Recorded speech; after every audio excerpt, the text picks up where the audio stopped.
Good evening to everyone. Rajakumari Diana most inspirational story. రెండు తెలుగు రాష్ట్రాలలోనూ అన్ని YouTube ఛానల్స్లో కూడా ఈమె పేరు గురించే మోగిపోతుంది. ఈమె మోస్ట్ ఇన్స్పిరేషనల్ స్టోరీ ఎందుకన్నానంటే ఆమె స్టోరీ విన్నామంటే ముఖ్యంగా మహిళలు, ఇంకా పెళ్ళైన మహిళలు వాళ్ళు ఇంకా ఇన్స్పైర్ అవుతారు. ఆమె చూస్తే, ఆమె స్టోరీ వింటే. చాలా చిన్న వయసులోనే పెళ్లి చేశారు వాళ్ళ మామయ్యకి ఇచ్చి. అతను కరెక్ట్గా 1 సంవత్సరం తిరిగేసరికి రాజకుమారి డయానా పిన్ని కూతుర్ని సీక్రెట్గా పెళ్లి చేసుకున్నాడు, ఎవరికి తెలియకుండా. కేవలం ఈమె నల్లగా ఉందన్న ఒక్కటే కారణం. మళ్ళీ వెంటనే రాజకుమారి డయానా గారికి సంవత్సరం తర్వాత ఇంకొక వ్యక్తికిచ్చి పెళ్లి చేశాడు. ఆ వ్యక్తి ఏమైనా కరెక్ట్గా ఉన్నాడా? అతను ఏమీ లేదు, సపోర్ట్ లేదు, పిల్లలను చూసుకునేవాడు కాదు, ఈమెను సరిగా చూసుకోలేదు. అయినా ఈమె టైలరింగ్ చేస్తూ ఈమె డబ్బులతో ఆయన చేత వ్యాపారం పెట్టించింది. వ్యాపారం పెట్టించినా కూడా సపోర్ట్ లేదు, పెద్దగా చూసుకునేవాడు కాదు, పట్టించుకునేవాడు కాదు. 3 బిడ్డలతో రోడ్డు మీద నిలబడింది. ఎలాగైనా ఇల్లు కట్టుకోవాలని ఒక సంకల్పంతో తన దగ్గర ఉన్న కొద్దిపాటి బంగారము, అప్పులు, లోన్లు ద్వారా కొద్దిపాటి ఇల్లు కట్టుకుంది. పూర్తిగా కూడా కట్టుకోలేదు, ఎందుకంటే నాకు నా పిల్లలకంటూ ఒక ఇల్లు ఉండాలని. ఇల్లు అయితే కట్టుకుంది. నెక్స్ట్ ఈమెకు యాక్టింగ్ మీద బాగా ఇష్టం చిన్నప్పటి నుంచి. ఒక షార్ట్ ఫిల్మ్ కూడా తీశారు, బాగా సక్సెస్ అయింది. అట్ ది సేమ్ టైం ఇన్స్టాగ్రామ్స్లో రీల్స్ చేయడం మొదలుపెట్టారు. ఎన్నో భయాలతోనూ, అనుమానాలతోనూ, ఎంతో కష్టాలతోనూ. ఇన్స్టాగ్రామ్స్ రీల్స్ చేయడం అంటే చిన్న విషయం కాదు. వాళ్ళు ఏమనుకుంటారు, ఇవన్నీ ఉంటాయి. రీల్స్ చేసిన కొన్ని రోజులకే పెద్ద బైక్ యాక్సిడెంట్ జరిగింది. ఈ యాక్సిడెంట్లో మొహం అంతా గాయాలు, మొహానికి ఒక పక్క ఎముక ఇరిగిపోయింది పూర్తిగా. ఆ ఫేస్ చూసి కన్న పిల్లలు కూడా, తన పిల్లలు కూడా దగ్గరికి రాలేదు, దూరంగా వెళ్ళిపోయారు. నేను బ్రతుకుతుందే నా పిల్లల కోసం, నా పిల్లలు మంచి భవిష్యత్తు ఇవ్వాలని నేను వాళ్ళే నా దగ్గరికి రాలేదు అని మళ్ళీ బాధపడింది. ఒక పక్క భర్త, ఇక్కడ ఒక డెసిషన్ తీసుకుంది, నేను భర్త మారాలి అనుకోవడం లేదు. ముందు నేను మారాలి, నేను స్ట్రాంగ్గా తయారవ్వాలి, తర్వాత నా పిల్లలను నేను చూసుకోవాలి అని డిసైడ్ అయింది. మనము వాళ్ళు మారాలి, వీళ్ళు మారాలి అనుకుంటాం, ముందు తనం మారాలి, మనం మారాలి. అయినా పిల్లలు దూరంగా పోయినా సరే గుండె నిండా ధైర్యంతో మళ్ళీ ఇన్స్టాగ్రామ్స్లో రీల్స్ చేయడం స్టార్ట్ చేసింది. అదే గాయాలతో వీడియోస్ కూడా ఉండే, ఇన్స్టాగ్రామ్లో చూడండి. రాజకుమారి డయానా కొడితే ఆ వీడియోలు వస్తాయి. గాయాలతోనే వీడియోలు స్టార్ట్ చేసింది మళ్ళీ.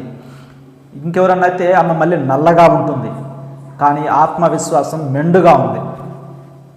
ఆమెకున్న నలుపుతో ఇక్కడ వీడియోలు చేసేటప్పుడు నో మేకప్, వితౌట్ ఫిల్టర్, ఆమెకున్న ఫేస్తోనే ధైర్యంగా వచ్చి చెప్పింది, అంత నమ్మకంగా.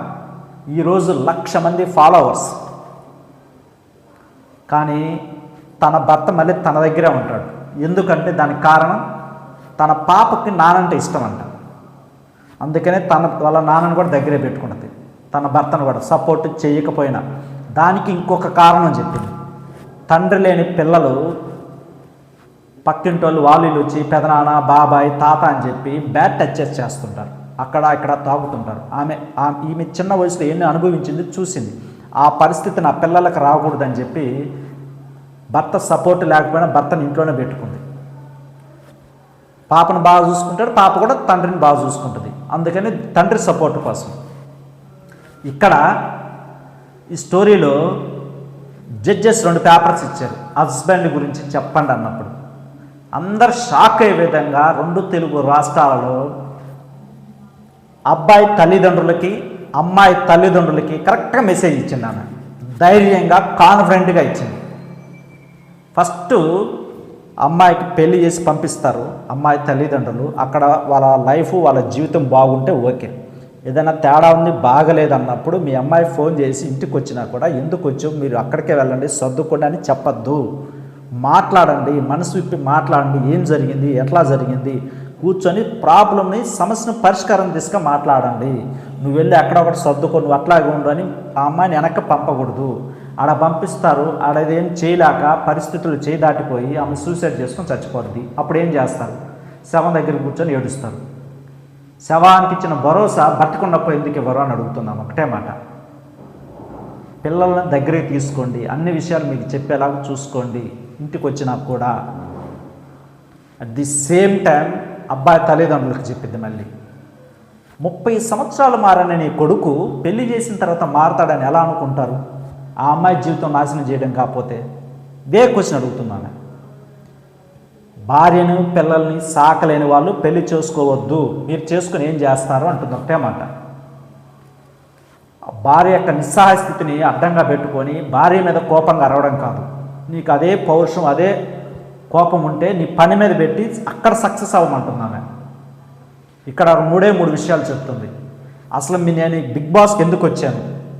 నాకు యాక్టింగ్ అంటే చాలా ఇష్టం, నాకు ఇప్పుడు డబ్బులు బాగా అవసరం, నిజాయితీగా చెప్తుంది. నాకు డబ్బులు అవసరం, నాకు యాక్టింగ్ అంటే ఇష్టం, ఈ 2 బిగ్ బాస్ హౌస్లో నాకు వస్తాయి అని క్లియర్గా చెప్పింది. నా పిల్లల కోసం నేను ఏమి చేయడానికనే సిద్ధమే, నేను వాళ్ళు ఏమనుకుంటారు వీళ్ళు ఏమనుకుంటారు నేను భయపడను, నేను దేనికైనా రెడీ, నా పిల్లల కోసం ఎక్కడ దాకైనా పోరాడతాను, నేను ఎంతో పోరాడాను, ఇప్పుడు కూడా పోరాడగలను, ఆ శక్తి ఉందని నమ్మకంగా ధైర్యంగా చెప్తున్నాను. ఇంకొకటి, నా పిల్లల కోసం నా కోసం 3వ పాయింట్ ఏమనిందో తెలుసా?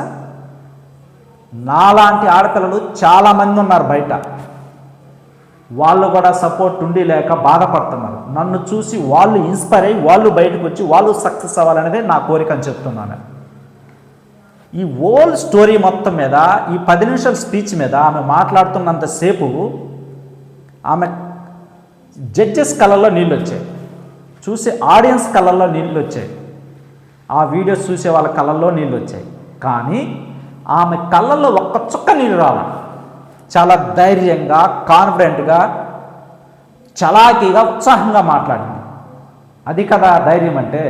అందరి సింపతి కోసమని ఏడవచ్చు, అక్కడ ఏడ్చే కన్నీరు కార్చే అవకాశం ఉన్నా కూడా కన్నీరు కార్చలేదు ఆమె. ఇక్కడ ఒక సినిమాలో డైలాగ్ ఉంటుంది, ఈ ప్రపంచంలో తల్లిని మించిన ఏదురాలు ఎవ్వరూ లేరు అని. అది కరెక్ట్గా నిరూపించింది ఈమె.